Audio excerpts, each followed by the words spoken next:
Sini sukses berkah. Amin.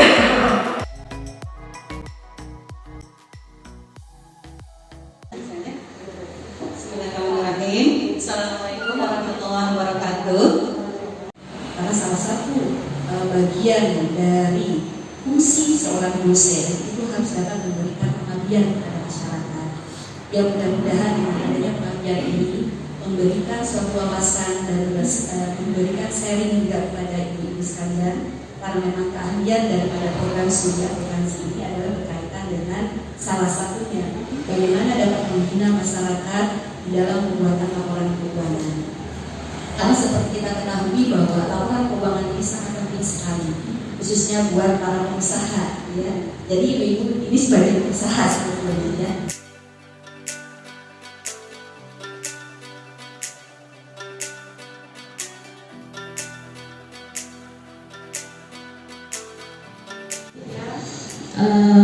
Tadi saya agak masih bingung tentang biaya penyusutan. Dari penjelasan yang Ibu sampaikan tadi, yang saya tangkap adalah biaya penyusutan itu ibaratnya kita nabung, ya, nabung untuk jaga-jaga suatu saat peralatan kita rusak, sehingga kita punya cadangan untuk membeli peralatan yang baru, gitu atau bukan, ya? Itu yang pertama. Terus gimana cara menghitungnya gitu untuk biaya penyusutan ini? Terus yang kedua, jujur saja saya masih bingung untuk menentukan HPP. Jika aset atau modal atau aktiva kita itu seperti ini kan, misalkan kita usaha rumahan ya Bu ya, otomatis sebagian dari aset itu adalah aset rumah tangga juga, seperti peralatan dapur atau misalkan kompor, kulkas dan sebagainya yang digunakan berbarengan, atau bahkan untuk pengiriman saja kan kadang kita menggunakan kendaraan yang berbarengan juga dipakai untuk keluarga. Nah, bagaimana cara kita menghitung di dalam laporan gitu, mencantumkan nominalnya, sementara kan tadi kata Bu Asri yang di laporan itu harus berupa nominal, misalkan harga barang atau harta kita itu berupa peralatan sekian ratus ribu. Nah, sedangkan kita kan berbarengan seperti itu. Ketika nanti kita mencantumkan harga yang sebenarnya, ternyata pemakaiannya kan dipakai berdua untuk rumah tangga dan untuk usaha. Pemisahannya itu bagaimana? Yang kedua, mengenai tadi yang disampaikan oleh Pak Rudi, ketika ada kondisi di mana kita laba tapi tidak ada uang, atau kita rugi tapi ada uang. Nah, itu bagaimana sih Pak bisa terjadi seperti itu gitu? Apa yang menyebabkan kita laba tapi tidak ada uang, atau kita rugi tapi justru ada uang gitu? Jadi kondisi apa yang bisa seperti itu gitu?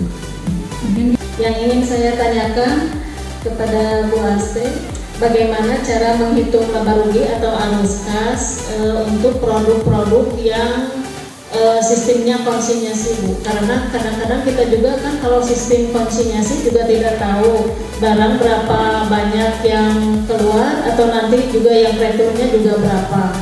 Kemudian untuk ke Pak Rudi yang ingin saya tanyakan, apa yang tadi kan dijelaskan bahwa ada pemborosan beban. Yang dimaksud pemborosan beban itu seperti apa? Contohnya juga apa dan penyebabnya apa? Ini saya masih bingung menentukan harga pokok penjualan, harga penjualannya, dan harga untuk reseller. Itu ya. Jadi kalau sekarang penjualan lebih banyak itu membutuhkan reseller gitu kan, jadi tidak berjualan langsung. Nah, itu bagaimana cara membaginya gitu? Yang pantas itu seperti apa gitu? Untuk menentukan harganya, jadi biar reseller juga misalnya bersemangat dan bisa menjual produk-produk kita. Terus saya juga bikin ayam bakso. Andaikan anak saya misalnya mau ambil juga, itu masuknya kemana gitu? Ke persediaan, atau memang saya masukin ke dalam persediaan saya terus dikurangi dulu untuk menghitung HPP gitu. Jadi dari pertamanya atau udah di tengah-tengah saya hitung gitu, maksudnya.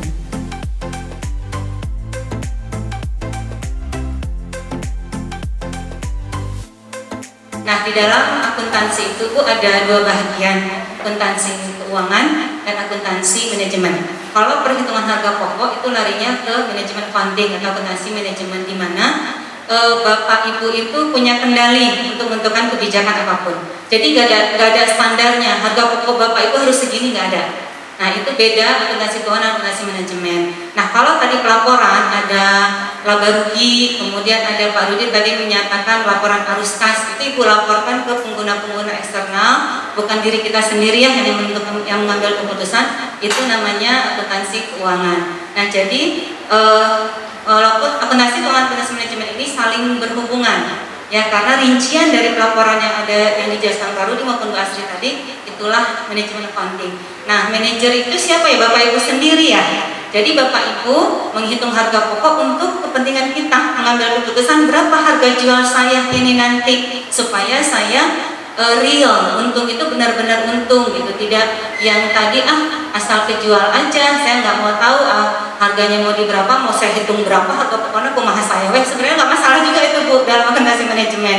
Yang penting usaha Ibu terus berjalan. Nah, namun di dalam teori ya Bu ya, secara ideal itu seperti apa ya tadi sebagaimana dijelaskan oleh Bu Asri, bahwa dalam hitung harga pokok Bapak Ibu harus memasukkan 3 komponen.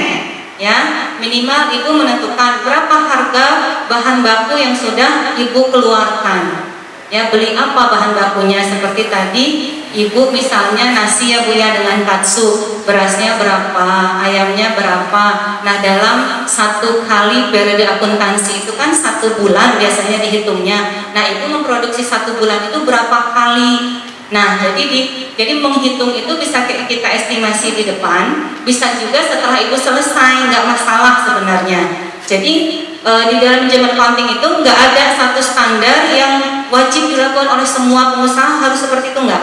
Kalau akuntansi keuangan benar, ada standar akuntansi keuangan yang diresmikan atau disahkan oleh Ikatan Akuntan Indonesia secara profesional, itu nggak berlaku bagi Bapak Ibu. Jadi mangga Ibu kebijakannya mau seperti apa, karena biaya itu juga dibagi 2 Bu, ada biaya teknik, ada biaya kebijakan. Nah, biaya kebijakan kan yang Ibu bingung ya, saya mah bingung begini-begini. Nah, itu namanya biaya kebijakan. Mangga teranggung Ibu sebagai Ibu pemilik usaha dan Ibu sebagai manajernya gitu ya.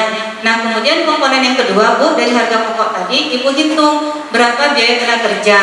Tadi Ibu Vini ya, Ibu Vini, saya mah nggak menggaji diri saya, dan saya yang kerja, saya biarin aja lah, kata Ibu ya, teranggung Ibu. Jadi bebas ya. Jadi kalau saya hitung nanti saya nggak jadi jualan. Nah, jangan gitu, daripada nggak jualan Ibu nggak usah hitung, ya nggak masalah sebenarnya. Cuman secara teori Bu, itu harus Ibu hitung.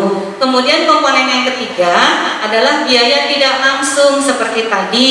Biaya tidak langsung itu dikenal istilah kerennya ya Bu, biaya overhead pabrik, BOP istilahnya, atau FOH ya, factory overhead pabrik, atau biaya overhead pabrik. Semua biaya tidak langsung tadi Bu.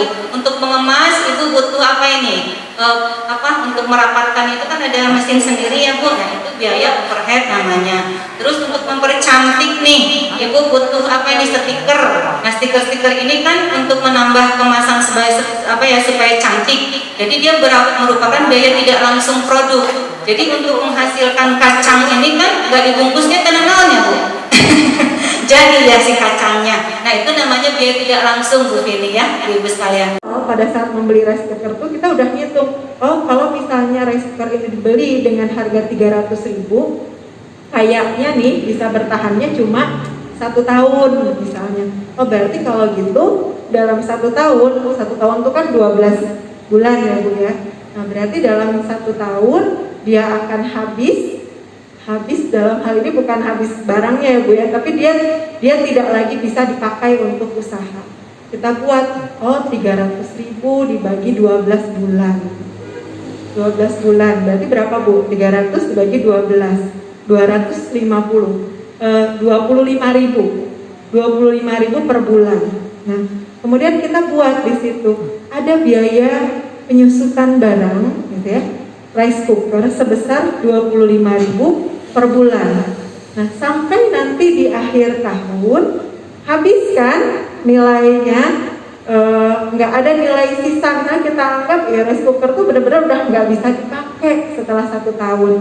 Nah, kalau saya gitu ya, kalau saya suka menyarankan memang pada para pelaku bisnis itu, nah si biaya penyusutan itu kan sebetulnya nggak keluar ya Bu uangnya. dia cuma kita catat aja kan, nyusut 25.000, nyusut 25.000, tapi kan nggak ada uang yang kita keluarkan sebetulnya. Yang berkurang itu adalah kemampuan si barangnya, uangnya nggak dikeluarin. Nah, ini adalah salah satu strategi supaya ketika di akhir tahun kita butuh beli barang itu, kita udah punya uangnya.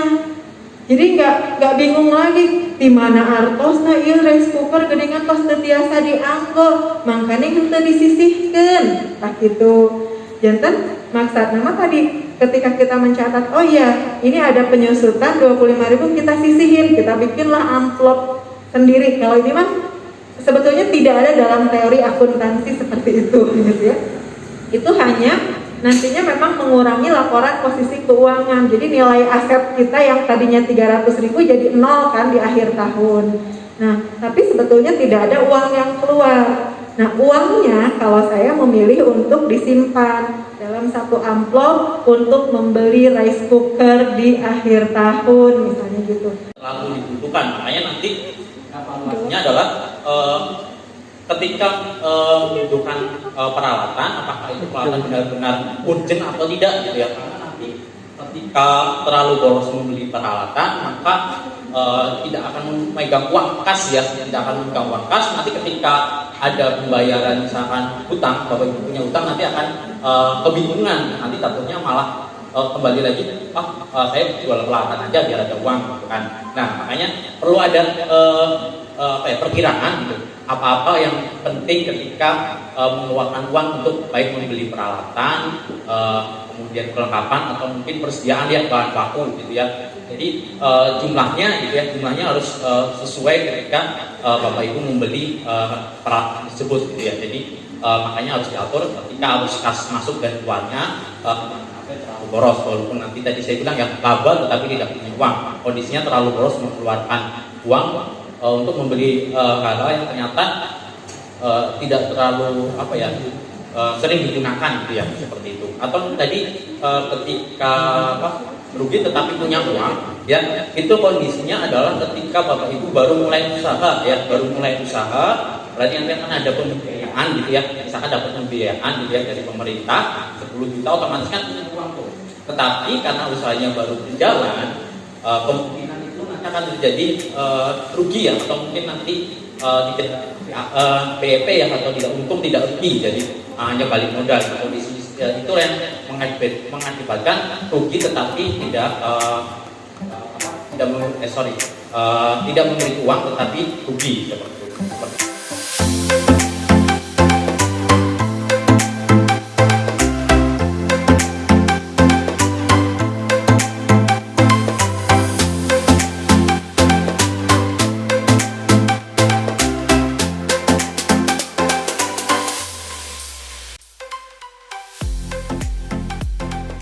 Assalamualaikum, saya Kartika. Saya mengikuti kegiatan hari ini sangat bermanfaat dan dapat menambah banyak ilmu juga. Jadi lebih nambah wawasan gimana caranya kita bisa paham unsur laporan, terus gimana caranya kita dokumentasiin dari pengeluaran yang kita udah keluarin gitu. Terus kita juga lebih nambah ilmu tentang analisa laporan keuangannya sih.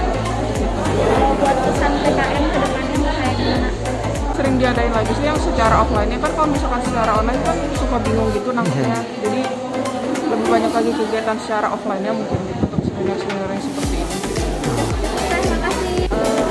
Pesannya mungkin kalau untuk pelatihan seperti ini kan istilahnya secara tidak langsung ya, UKM itu jadi semangatnya jadi bertemu sama teman-teman UKM lain gitu kan, semangatnya jadi nambah gitu kan, di samping ilmu udah pasti nambah gitu kan. Sangat terbantu sekali sih dengan adanya pelatihan-pelatihan seperti ini gitu. Untuk kedepannya ingin seperti apa dari PKM? Mungkin lebih ke detailnya mungkin ya, kalau misalkan untuk laporan keuangan nanti mungkin ada pelatihannya gitu, yang langsung kita membuat laporan keuangan sendiri misalkan gitu. Terus kayak tadi kan kita kesulitan untuk menentukan HPP misalkan, nanti bisa langsung misalkan secara langsungnya menghitung HPP itu seperti apa gitu, yang bukan cuma sekadar teori gitu.